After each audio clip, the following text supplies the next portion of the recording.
just practicing a little bit. I'm going to try to add a little bit of momentum here. And I'm going to talk about what I'm doing in my mind to try to create this beautiful linear swing plane where I'm still, that actually feels a little arm bias. I can't even really use my right leg, honestly, to add to that mechanism. My brain is protecting me from it because it is too much energy for the poor, delicate elbow joint to handle. So, how to produce that kind of insane linear force? What am I actually doing in my swing there from standstill? There's two parts to it, actually. I made a video a couple months ago called Feeling the Bullet. And I talked about how when you are swinging properly, you are anticipating the locus of inertial mass of the disc. As the disc accelerates out to the ejection point, you anticipate it. You bear down on the disc until you can't hold on to it any longer, and hopefully it rips free in exactly the right spot. But here's the thing, is that my old form only allowed me to have one bullet, just the bullet over here. Turns out there's another bullet over here in the backswing, actually. Because if you notice, and again, I talked about this in a video about the rubber band effect, the best throwers, when they are getting ready to throw, they look like their hand is attached to like a blob of space-time that they're just moving away from. People teach the door frame drill. You can see it right here. Watch where my right hand is. And I'm, of course, aided by the fact that I've got the sconce behind me. But essentially, it's that. There's an anchor point in space that they are getting ready to yank on, anticipating it. It's the first bullet. There's a bullet back here, too, actually. You feel the bullet here. You tug on the disc. And for an instant, the resistance of the disc literally pulls your shoulder taut. Watch Eagle McMahon's form in slow motion as he crabs to the right. And for an instant, right as he begins his weight shift because he's fully forward into his right leg, and all of his weight shifts underneath. For just an instant, you'll see his arm pulled completely taut. That's not because he's extending his arm. That's because the disc is rooted in space. And its resistance is actually resisting that tug for just an instant. You can't even see it at normal speed, but in slow-mo, you can totally see it.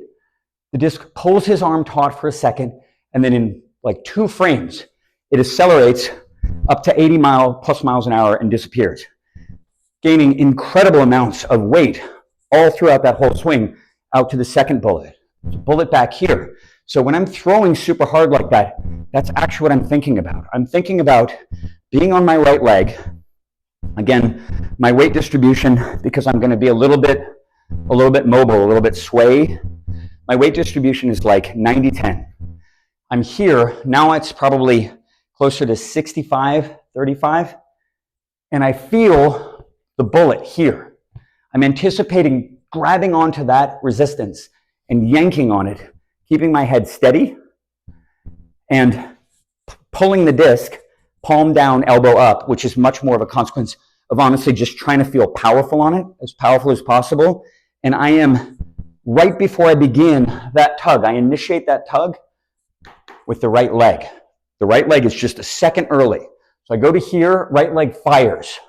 That starts the weight shift instantly. It gets me off the back foot.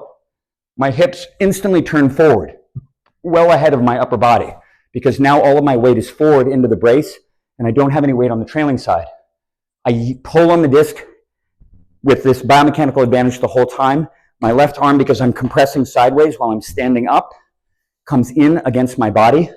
And now my focus is smash the disc in a straight line, throw it as hard as I can, right down the line while guiding the thing linearly out to the ejection point. And if I follow it as it swings in front of my body, that allows my torso to turn and allows my right leg to clear out. That's the sequence, ideally from start to finish. I'm going to throw a few more here. Honestly, the speed that these go at is not even commensurate with the effort. It comes out so quick. The mechanism is just so incredibly efficient that even though I'm not even really doing anything particularly hard, I mean, I certainly can go harder. I'm pretty sweaty right now, but you can actually generate a ton of force without hardly doing anything, like 20 to 30% of the effort that a lot of people put into the backhand when they throw. You can just get it all from your big, strong right quad. Throws the disc for you.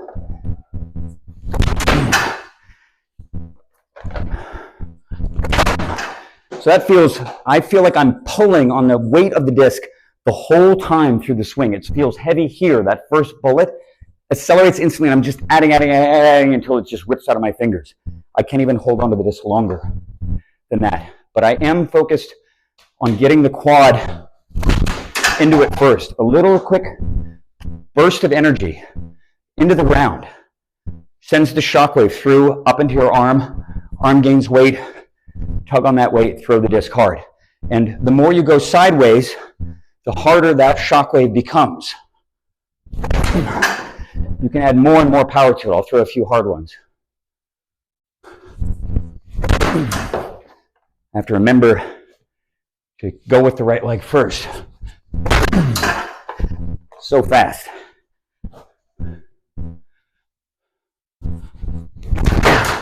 I felt a little wonky out of my fingers.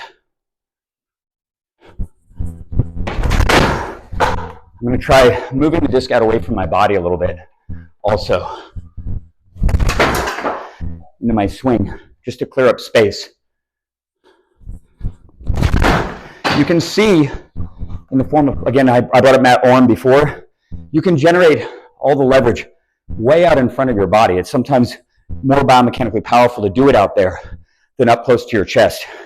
And things, so in terms of where you might do one of those cable rows, it's not nearly as powerful here. Way stronger here.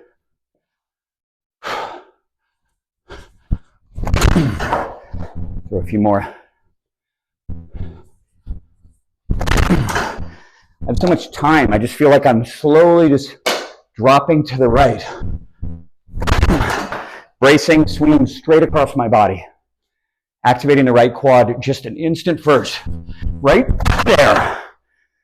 Whew. Fast stuff. Okay, so those are just some tips that have been working for me over the last couple of months to fuse both the lower body and the upper biomechanics together. You guys can be the judge of that. Go ahead and look at the videos in slow-mo. Tell me how I did. It is a work in progress, but honestly, it feels like I'm producing 500 feet of power, which I have thrown out in the field now with like, I don't know, 60, 70% of total full body effort and with almost no momentum. Just moving here to make sure that I'm balanced the whole time. Building into that final step is enough. You can hop a little bit if you want, but whew, you can throw really, really hard in this sport and really far with very, very little effort if you use all of the efficient biomechanical levers of the body. That's what the method system is fundamentally. It's about economy of movement. More to come. See you guys later.